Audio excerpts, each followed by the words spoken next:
Bonjour. Voilà, Christine d'Algérie, donc le chef d'établissement de l'ensemble Saint-Michel Robert Schumann. J'enlève mon masque 2 petites minutes pour que vous voyez mon visage. Et puis je vais le remettre puisqu'on est, on est sous le protocole sanitaire qui nous oblige à garder le masque en intérieur. Et donc je suis accompagnée de Monsieur Goess. Bonjour, donc je suis Monsieur Goess, je suis le CPE du collège, donc le conseiller principal d'éducation. J'assure le suivi des élèves, j'organise la vie scolaire et je travaille à la politique éducative de l'établissement pour contribuer à l'épanouissement de votre enfant au sein du collège. Alors on a fait le choix pour la 2e année de présenter l'établissement sous forme d'une vidéo auquel vous aurez accès par le courrier qui vous sera envoyé pour une invitation dans l'école de votre enfant pour rencontrer donc des personnels de l'établissement qui reprendront ce que nous vous présentons maintenant et qui seront à votre disposition pour répondre aux questions. Voilà, donc écoutez, on va démarrer notre présentation. Elle a aussi cet avantage, c'est que vous pouvez la regarder à tout moment et voilà, et puis revenir en arrière si. Donc voilà, le collège Saint-Michel fait partie d'un ensemble scolaire qui comprend donc collège et lycée, lycée général et lycée professionnel. Et le collège est intégré dans un réseau qui est le réseau Chrysalide. Et ce réseau Chrysalide, c'est un réseau donc, de 13 établissements partenaires auxquels nous sommes associés, puisque la classe de 6e fait partie du cycle 3, comprenant le CM1 et le CM2, et donc la classe de 6e.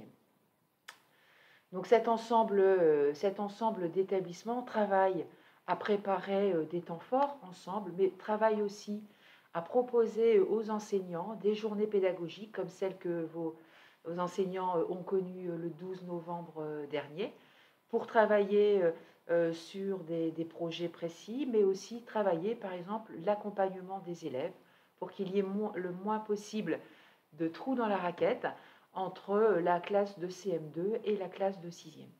Il y a donc une fiche de suivi qui est établie entre le directeur, conjointement entre le directeur de l'école et la directrice adjointe du collège pour assurer ce suivi auprès des élèves.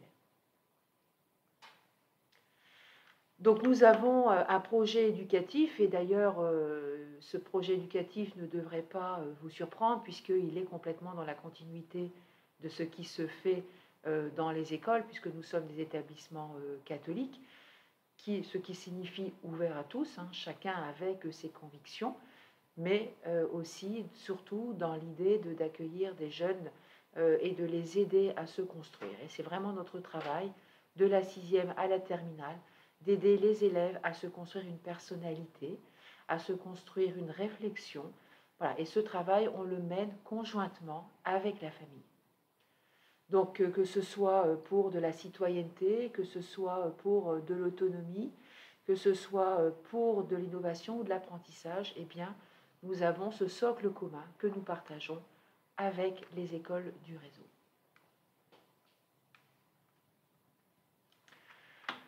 Pour se recentrer sur le collège, eh bien, nous sommes donc une communauté dynamique qui comprend une trentaine de personnes, que ce soit de l'administratif, que ce soit évidemment des enseignants ou de la vie scolaire. Monsieur Goess en donnera quelques exemples tout à l'heure. Et donc, nous accueillons 570 collégiens sur l'année actuelle, avec à la fois des élèves qui sont dans l'enseignement général, mais aussi des élèves qui sont en 4e et 3e prépa professionnelle. Nous avons fait le choix d'assurer cette continuité pédagogique entre le général et le professionnel pour que des élèves qui sont un petit peu moins à l'aise en classe et qui ont besoin d'un peu plus de concret ne se sentent pas stigmatisés en étant envoyés dans une autre partie de l'établissement et donc en restant avec leurs amis, au moins pendant les récréations et pendant l'heure de midi. Donc, afin d'assurer une transition en douceur entre l'école et le collège, nous avons fait des choix pédagogiques et éducatifs, à savoir un espace dédié et adapté aux élèves de 6e, c'est-à-dire qu'ils ont des locaux, une cour de récréation qui sont rien que pour eux.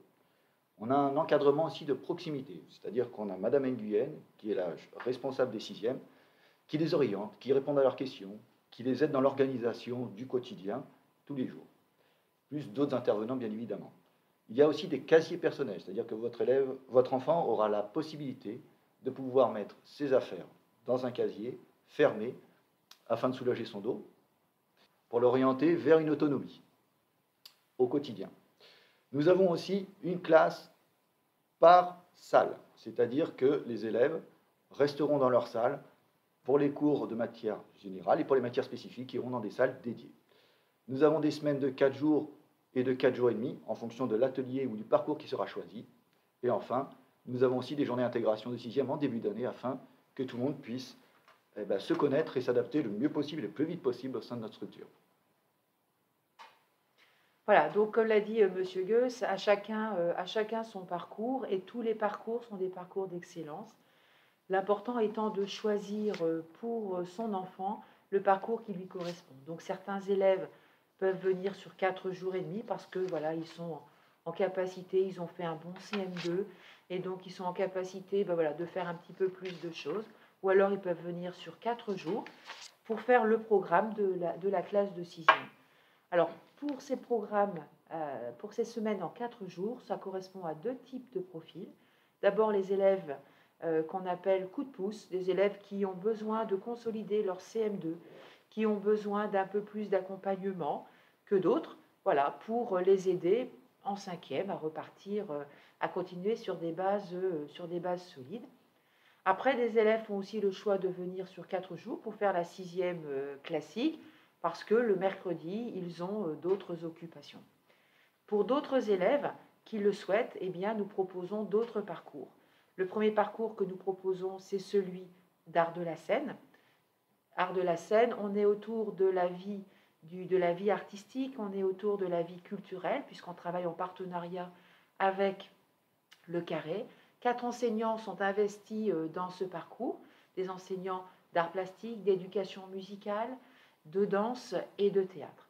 Voilà, il y a un autre diaporama qui vous sera présenté qui va expliciter ce programme. Autre possibilité, c'est celui de prendre l'activité sportive. L'objectif n'est pas de faire de vos enfants de grands champions, mais s'ils le sont, ce n'est pas un problème, il n'y a pas de souci, mais en tout cas de leur faire découvrir des sports qu'ils n'auraient pas forcément l'occasion de découvrir. Voilà, ces sports, ça peut être du judo, ça peut être du ski nautique, ça peut être de l'aviron, du rugby, du roller, du hockey. Voilà, tous les ans, il y a de nouveaux sports qui sont proposés aux élèves.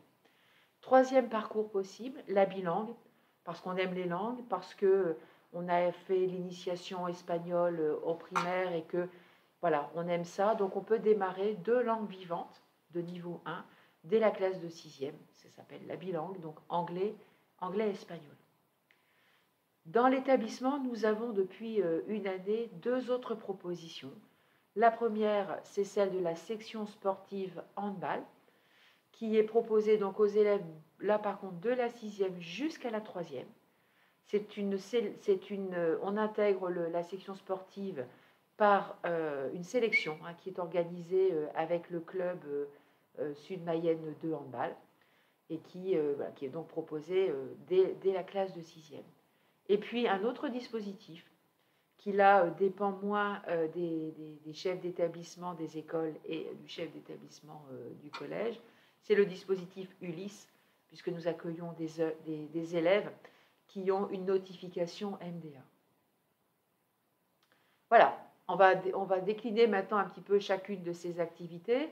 Le parcours activité sportive, c'est un parcours qui est proposé le mardi et le jeudi en début d'après-midi. Et comme ce sont des heures de cours au programme qui ne sont pas effectuées, les enfants reviennent le mercredi matin faire les heures de cours. L'autre parcours, c'est celui art de la scène. C'est le même horaire, le mardi et le jeudi. La particularité de ces 2 parcours, c'est qu'il s'agit d'un engagement de l'enfant à assumer pleinement l'ensemble des propositions qui lui sont données. Il n'a pas à choisir, comme j'ai pu le dire tout à l'heure, entre musique ou théâtre, entre danse ou art plastique. Les quatre arts sont à prendre et à travailler tout au long de l'année. La bilangue, eh bien, voilà, le cours est organisé par un enseignant qui va amener la langue espagnole de manière plus ludique. Et puis, voilà, donc de lancer ce double apprentissage de l'anglais et de l'espagnol.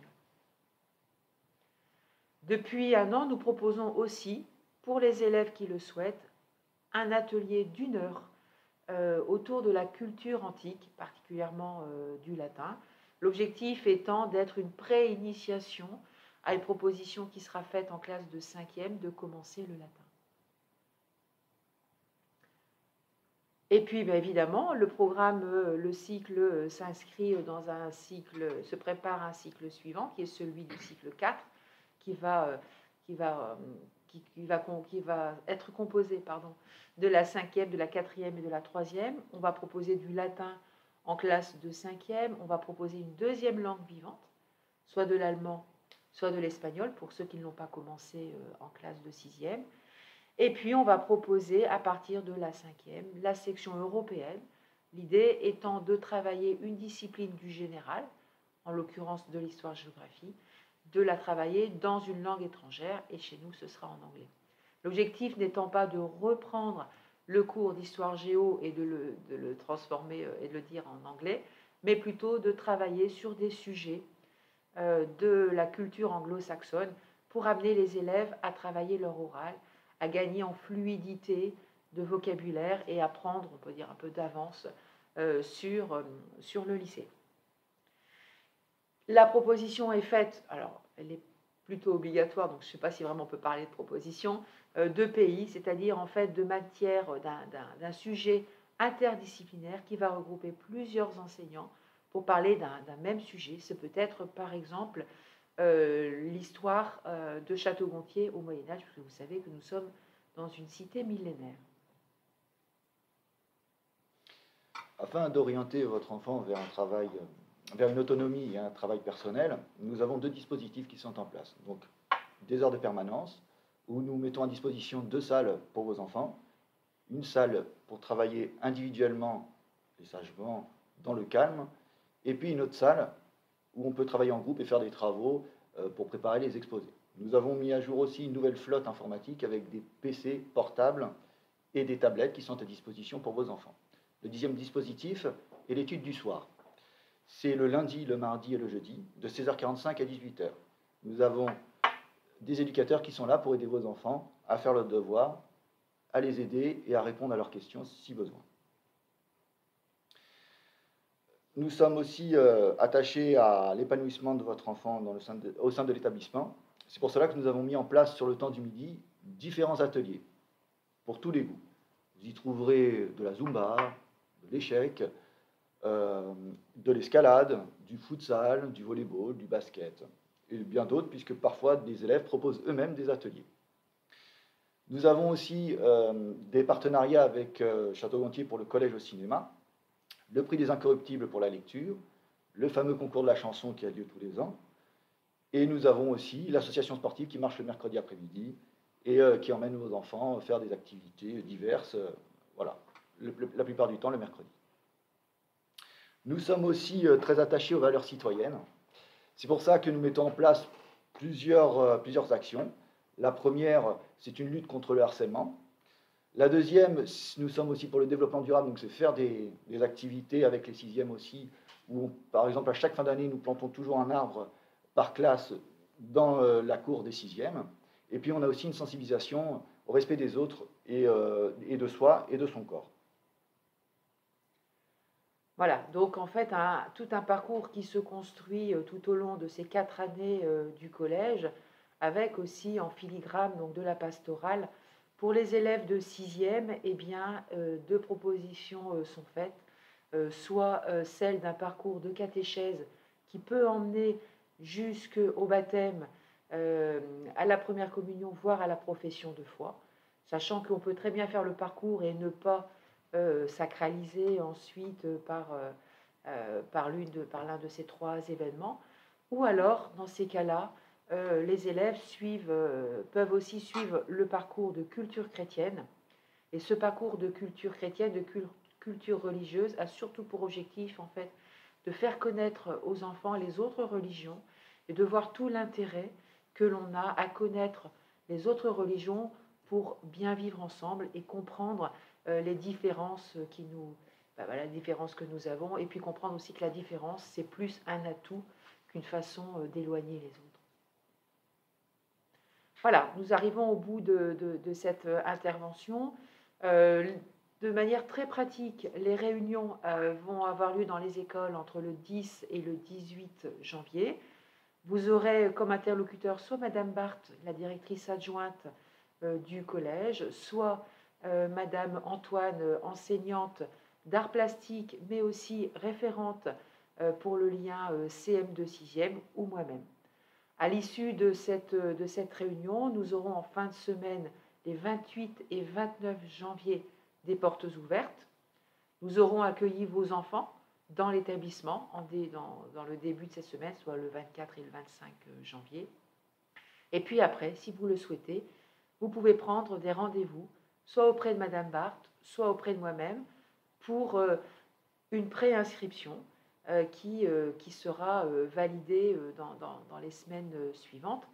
Voilà, nous vous donnerons lors de nos interventions dans les écoles les modalités pratiques.